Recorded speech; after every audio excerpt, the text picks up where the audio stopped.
මෙන්න මේ කියන බව අප තුල මානසික ශක්තියත් එක්ක අපේ තියෙන ප්‍රායෝගික මේ චින්තන ධාරාව ක්‍රියාවලිය දෙකම එකට එකතු කරගෙන මේ හීලකම ඇති කරගන්න කැලුම් මහත්මයා අපි යම් කිසි මානසිකයක් ඇති කරගන්න ඕනේ. ඒක පළමුව මගේ අම්මා තාත්තා දරුවන්ට දෙන්න. දරුවන්ට උගන්වන්න කටෙහි සම්මරකම. දරුවට උගන්වන්න කයෙහි සම්මරකම. ඔබ ඒ ඇති කරගන්න. ආදර්ශය කියලා කියන්නේ නේද? ඔබ ඒ ඇති කරගන්න. මේක ප්‍රතිපත්තියට අරන් එන්න. මේක ආමිෂයටත් අරන් එන්න. මේ හැම එකක්ම ප්‍රතිපත්ති ආමිෂ මේ හැමතැනකම අපිට නියෝජනය කරන්න පුළුවන් ශක්තිය තියෙනවා. එහෙම අපි හඳුනන්නේ දැන් ඔබටත් අවස්ථාවක් තියෙනවා මේ සීලය අද අපේ මාතෘකාව සමහරට ඊටාම සංවේදී අධ්‍යක්ීම් ප්‍රායෝගික අධ්‍යක්ීම් මේ අපේ මාතෘකාව තුල ඉඳමින් ඔබට පුළුවන් ගරුණීය ස්වාමීන් වහන්සේට තමන්ගේ මේ සම්බන්ධයෙන් වන ගැටලුව ඉදිරිපත් කරන්න දුරකථන මාර්ග ඔස්සේ 2760 අපේ දුරකථන අංකය 2760 අද අපි කතා කරන්නේ අමාදහර දම්සභා මණ්ඩපය තුලින් සීලය පිළිබඳව අපේ රාහුල නායක ස්වාමීන් වහන්සේ ඊටාම කදිමට මේ සීලය යනු කුමක්ද කියන ප්‍රශ්නය ඊටාම පුළුල් ලෙස විග්‍රහ කරලා ඉතින් හොඳ ප්‍රවේශයක් හොඳ අවබෝධයක් අපිට ලබා දුන්නා. අපි හඳුනන්නේ සාමාන්‍යයෙන් සමාජයේ දකින්න සමාජය අහන දෙයක් තමයි යම් කාරණයක් කිව්වොත් හොඳයි ඒක කරා කියලා මොකද්ද අපිට ලැබෙන්නේ? ඔය සරල ප්‍රශ්නය. ඔක ටිකක් ගැඹුරින් කිව්වොත් අපි හඳුනන්නේ මේ සීලය රකින්න කෙනෙක්, සීලය ආරක්ෂා කරන කෙනෙක්ට ලැබෙන ආනිසංස මොනවද? තමයි වැදගත්. දැන් අපි ගොඩක් යමක් කරන්නට බලාපොරොත්තු වෙන්නේ ඒ ප්‍රතිඵල දිහා බලලානේ. ඒ කියන්නේ ඒ තුලින් මට ලැබෙන්නේ මොනවද? ඔබ මේ වැඩසටහනේ මුල හරියේ මේ කහණික හොඳයි.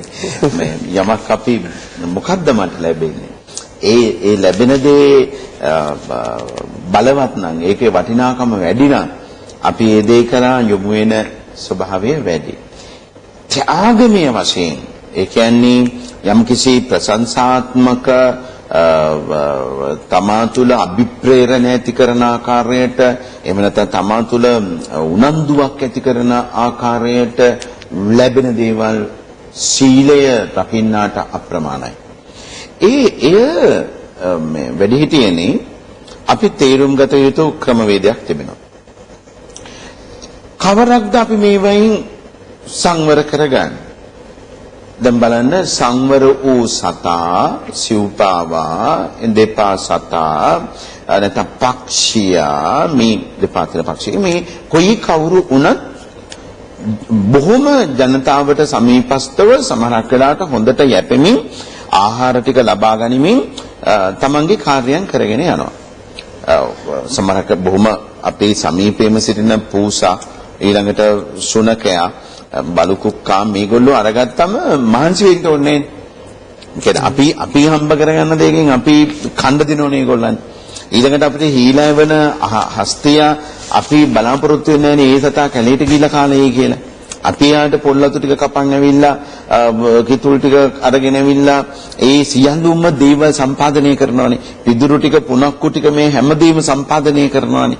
දැන් බලන්න හීල වූ කල තමන්ට තමන්ගේ ප්‍රත්‍යයන් තමන්ගේ පාසු විපාසුකම් මම මේ අර ගැඹුරේ තියෙන කාරණා මම මතු කරලා පෙන්නන්න. බොහොම කෙටියෙන් හිතලා බලන්න තමන්ට ලැබෙන ආකාරය. භික්ෂුව කියලා කියන්නේ කවුද? බොහොම අපේ චරිතයට සීලයක් තියෙන කෙනා. සාමණේර නම් එතන තියෙනවා සාමණේර දස් සීලය. ඊළඟට උපසම්පදා වුණාම කෝටියක් වූ සංවර සීලයක් ආරක්ෂා කරනවා. මේ ආකාරයට භික්ෂුණීන් වහන්සේලා සාමණේරීන් වහන්සේලා භික්ෂූන් වහන්සේලා අපේ සාමණේර ස්වාමීන් වහන්සේලා මේ දසිල් මෑණියන් වහන්සේලා මේ කවුරුත් සීලයක් ආරක්ෂා කරමින් සිටින පිරිසක්. එතෙන්ට දුරසිත ගෙනල්ලා පූජා කරනවනේ කලුමක්. අපි වැඩ කරනවට කවුරුවත් කැමති නැහැනේ. දැන් දායක පිරිස එනකොට අපි පන්සලේ වැඩ කර හිටියත් අනිකට ගිහලා සිවුර පොරවගෙන මොකක්වත් නොකල වගේ කවිච්චික වාඩි වෙලා ඉන්නෝනේ. නේ? දැන් වහිනකොට තෙමෙනවා නම් පියස්ස අපි හදාගත යුතු වෙන කවුරුවත් නැත්තම්. හැබැයි වැරදිලාම දානි අරන් එන වෙලාවට පියස්ස ඉන්නවද එක්ක තුළු කැටයක් හදා. අපි දායකයන්ට කැමති නෑ. ඒක නිකන් ඒත් හිතන්නේ මේක නොගැලපෙන දෙයක්.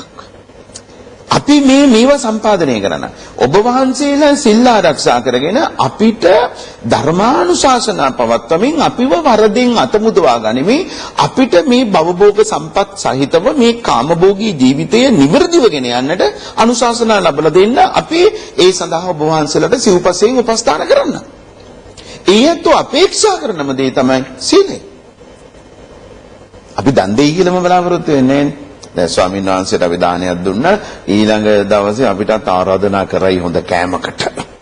බලාපොරොත්තු වෙන්නේ භෞතිකව යමක් කරලා දෙයි කියලා බලාපොරොත්තුවක් නැහැනේ. අපි ආම්දුරන්ට දන් දුන්නේ ඒ නිසා හවසට ඇවිල්ලා අපි දර ටික පළලා දෙයි. නේ අපේ ගෙදර හුණු ගාලා දෙයි. අපේ ගෙදර මොන හරි තියෙන දෙයක් ලිඳ ඉහලා දෙයි. අපේ නිවසට ඇවිල්ලා වෙලා හරක බාන බැඳලා කියලා හදලා දෙයි. එහෙම කිසිම අපේක්ෂාවක් නැහැ.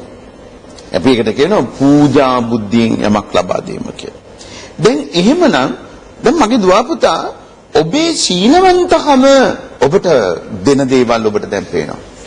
ඔබට ලොකු ගෞරවයක්. සීලය ආරක්ෂා කරන්නාගේ සීල් සුවඳ සාමාන්‍යයෙන් මේ සහමා යන මේ අපට තිබෙන සුළඟට පවනන්නේ උඩු වාතයටද ගසාගෙන යනවා. සක්‍ර දේවේන්ද්‍රයෝ වඳින්නේ අම්මා අපච්චි කුමක් පිණිසද? මාතලී සමග ගමනක් යනකොට සක්‍ර දේවේන්ද්‍රයෝ තමන්ගේ රථයට නැග මනුෂ්‍ය ලෝකයේ දිහාට හැරි වන්දනා කරනවා වඳිනවා. මනුෂ්‍ය ලෝකයේ තුල සීලයක් ආරක්ෂා කරගෙන සිටින උතුම් වූ මිනිසුන්ට මාගේ নমස්කාරය වේවා. හිතලා බලන්න. දන් දෙන්නම කියලා බැලුවේනේ. භාවනා කරන අයට මගේ নমස්කාරය. ඒ දානය තුලත් භාවනාව තුල සීලය තියෙන්නේ. ඒව ආරක්ෂා වෙන්නේ. ඒතර සීලය කියන වචනේ එතන ඉස්මතු කළා. තාමත් වැදගත්. එහෙමනම් අපිට ලැබෙන අනුසස් අතර අපිට දැන් පේනවා අප කරා ළඟට සියල්ල ලබා ගන්න ළඟා කරගන්න. අපට දුර්දාන්ත පුජ්‍යලයන් පවා දාන්තයන් බවට පත් කරගන්න. අපේ සීලය බලපාත්වනවා. නාලාගිරි ආලවක සුචිරෝම කරරෝම යක්ෂයෝ මහා තර්ක විතර්ක සිද්ධ කරන සත්‍යකලා මේ අඟුලි මාලලා අමෝරාගත් කඩු සහිත අඟුලි මාලලා මේ සියලු දෙනා ජයග්‍රහණය කර ගැනීමේදී බුදුහාමුදුරුවන්ගේ තිබිච්ච අර මහා සීලමය බලය උන්වහන්සේ තුල තිබිච්ච මහා සම්බරශීලීකම උන්වහන්සේගේ වදන් තුල කඩා හැලෙන ඒ මහා උතුංග ඒ මහා ශක්ති ප්‍රභවයත් එක්ක එන මහා සම්බරශීලී බව මොනතරම් හේතු වාසනා වුණාද? පුතේ මම නැවතී සිටින්නේ ඔබ නවතින්න. අඟුලිමාල තරුණයාට කියනවා. ඒ වචනය මොන තරම් ඔහුගේ හිත තුල කාවදිනවද? හිතලා බලන්න. ආලවක යක්ෂයා ඇවිල්ලා පළවහරින්න උත්සාහ කරනකොට තුන් පාරක්ම කියන දේවල් කරලා අවසානයේදී කියනවා යක්ෂය මම ඔබට අවනතයි. හැබැයි දැන් නම් මට ඒක කරන්න බෑ.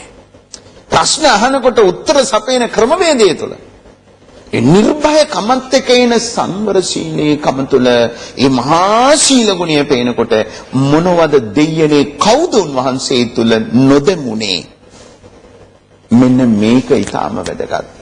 මගේ අප්පච්චි අම්මා දරුවනේ පින්වත් මගේ ගුරු මව්පියනේ ආයතනවල පාලක තනතුරු දරන පින්වතුනි පොලිසිය වේවා හමුදා සේවය වේවා නිලතල දරන ඔබ කවුරුත් හිතන්න ඔබ හිතනවා කෙනෙක්ව බියගැන්විය යුත්තේ කෙනෙක්ව দমনය කළ යුත්තේ අප තුළ තිබෙනා වූ යම් ආකාරයක තර්ජන්‍ය සහිත තද බල ගති ලක්ෂණ පෙන්නාය මම කෙනෙක් দমনය කළ යුත්තේ කියලා. නමුත් කිසිසේත්ම අපේ බෞද්ධ දර්ශනය තුළ ඒ පෙන්වන්නේ නැහැ. ස්වාමින් වහන්සේ කියන චරිතය තුළ බුදුහාමුදුරන්ගේ චරිතය තුළ සියලු පෞරුෂයට තියෙන සාධක අයින් කරනවා කියලා මහත්මයා. පිසකස්තික බාධමනවා. රැවුල බාධමනවා. ඔය ඇඳුම පැළඳුම කියන ගිහි වත අයින් කරනවා. කඩවු සිවුරක් පොරවනවා. හැබැයි උන්වහන්සේලාගේ සීලය තුළ ලැබෙන තේජාන්විත බව පෞරුෂය කිසිම බටහිර පෞරුෂයකට දෙවෙනි කරන්නට බෑ. දස දහස්